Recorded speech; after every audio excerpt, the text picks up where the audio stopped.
Hello everyone, I am Fazliana. Today, I'll be sharing some insights from my recent experience attending Beethoven, His Romance and Fire performed by the KLP Orchestra. This event offered a unique opportunity to observe and reflect on how cultural dimensions influence our behaviors, interactions, and perceptions. The concert took place at the Kuala Lumpur Performing Arts Centre, a venue in the heart of Kuala Lumpur, from 26 April to 28 April. Under the direction of Maestro Lee Kok Leong, the KLP Orchestra performed Beethoven's Symphony No. 5, Piano Concerto No. 4, and Edmund Overture. Without further ado, let's look into the objective of the event. First is to celebrate Beethoven's musical legacy. The primary objective of the event was to celebrate the works of Beethoven, one of the most influential composers in classical musical history. By performing some of his most significant compositions, the event aimed to honor his contribution to the music world and preserve his legacy for a contemporary audience. Second is showcase musical talent and provide a platform for artistic expression. The event aimed to highlight the exceptional talents of the KLP Orchestra and the featured soloists. Through their performance, the orchestra aimed to demonstrate high standards of musical precision, technique, and passion. The concert provided a platform for musicians to express their artistry and connect with the audience on an emotional level.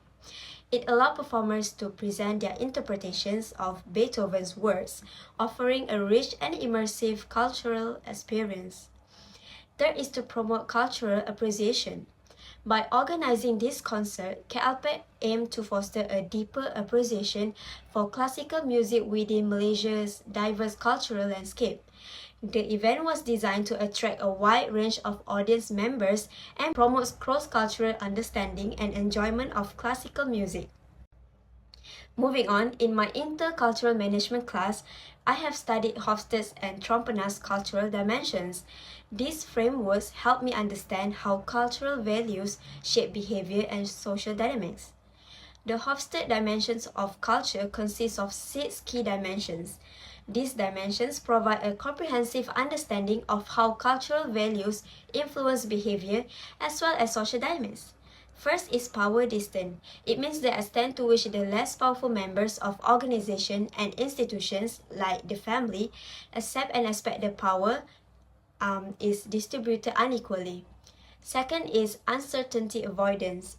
It is the extent to which the members of a culture to feel either uncomfortable or comfortable in unstructured situations. Third is individualism versus collectivism. It means the degree to which people in a society are integrated into groups. Fourth is masculinity versus femininity. It is prevalence of the assertive, the competitive, or the modest, caring values. Fifth is long-term versus short-term orientations, like how every society has to maintain some links with its own past while dealing with the challenges of the present and future. Sixth is indulgence versus restraint. It is the extent to which people try to control their desires and impulses. As for the Trompenaars' dimensions of culture, it consists of several dimensions. This model focuses on how cultural preferences and practices affect business as well as interpersonal relationships. First is universalism versus particularisms. It means following standardized rules versus flexible approach to unique situations. Second is individualism versus communitarianism. It is to focus on individual or group interests. Third is neutral versus emotional. It is the control over emotions versus open expression of emotions. Fourth is specific versus diffuse. It means low versus high degree of involvement in personal relationships.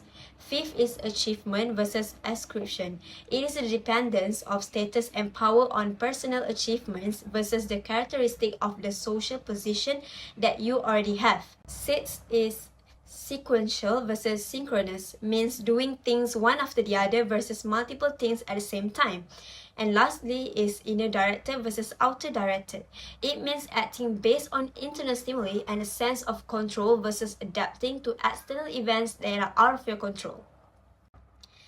Chronomics refers to the study of how time affects communication, including aspects like punctuality, the pacing of activities, and the use of time during events. Here is how it can be connected to the concert event. There are two types, which are monochronic time schedule and polychronic time schedule. Monochronic time schedule means things will be done in linear fashion. As for polychronic time schedule, people do several things at the same time and place higher value on personal involvement than on getting things done on time. Now, let's delve into how this experience aligned with Hofstede and Trompenaars' cultural dimensions as well as nonverbal communication. Firstly, I will reflect on how Hofstede dimension of culture in relation to the event I attended. First is power distance. In Malaysia, there is moderate to high power distance, which was evident in the concert formal setup. The conductor and musician were positioned as authoritative figures, and the audience control and respectful behavior demonstrated a clear respect for hierarchy and authority. Second is individualism versus collectivism. Malaysia leans towards collectivism, valuing family and group harmony.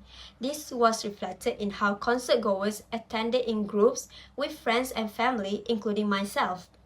The shared enjoyment and collective appreciation of the music highlighted the communal experience and unity within the audience. Next, I will reflect on Trompenaars' dimensions of culture in relation to the event I attended. First is universalism versus particularism. The concert's formal rules and etiquette indicated a universally approach. Consistent standards were applied to all attendees, ensuring a respectful and predictable environment. By following to these norms, if everyone, including myself, participated in a collective experience that focused on the music and the performers. Second is individualism versus communitarianism. The communal nature of the event emphasized communitarian values. Interacting with other attendees during intermissions fostered a sense of community. Conversations centered around mutual appreciation for the music, enhancing the collective experience. Last but not least, in this event, nonverbal communication through chronomics played a significant role, specifically reflecting a monochronic time schedule. The concert adheres strictly to its schedule, reflecting the cultural importance of punctuality and respect for time. The carefully timed sequences of performances and intermissions demonstrated how time management enhances the audience experience and ensures a smooth flow of the event. This observation underscores how cultural dimension of time influence our behaviors and perception during such events.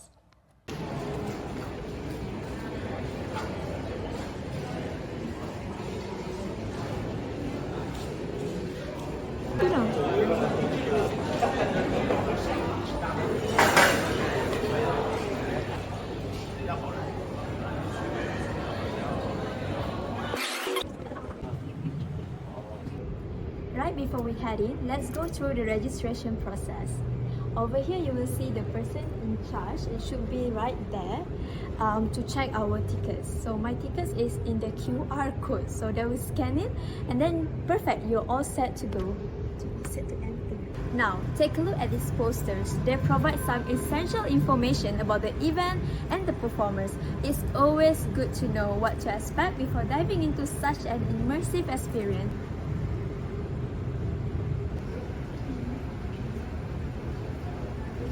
Next, let's talk about the rules and regulations to enter the hall. It's important to respect the guidelines to ensure everyone's safety and enjoyment. And finally, here is the seating arrangement. I'll be enjoying the performance from G16. Can't wait to experience my first ever orchestra. Let's head inside and enjoy the show.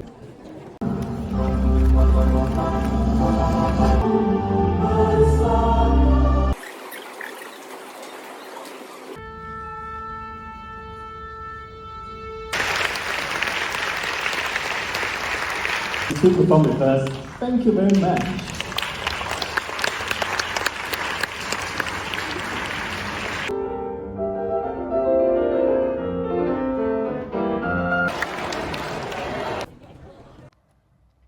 I will talk about key takeaways. Our experience at Beethoven's His Romance and Fire vividly illustrate how Hofstede and Trompenaars frameworks shape our behaviors and perception. From the respectful applause to the communal enjoyment, these cultural dimensions play a significant role in how we interact and appreciate cultural events. Also, by recognizing and respecting these cultural dimensions, not only it enriches our experience at events like this, but also foster inclusivity in multicultural setting. By understanding the nuances of the cultural dimension, we can engage more meaningfully with diverse audience and enhance our cultural appreciation. Now that we have come to the end of our discussion, let's have a quick recap with some trivia questions. Thank you for watching.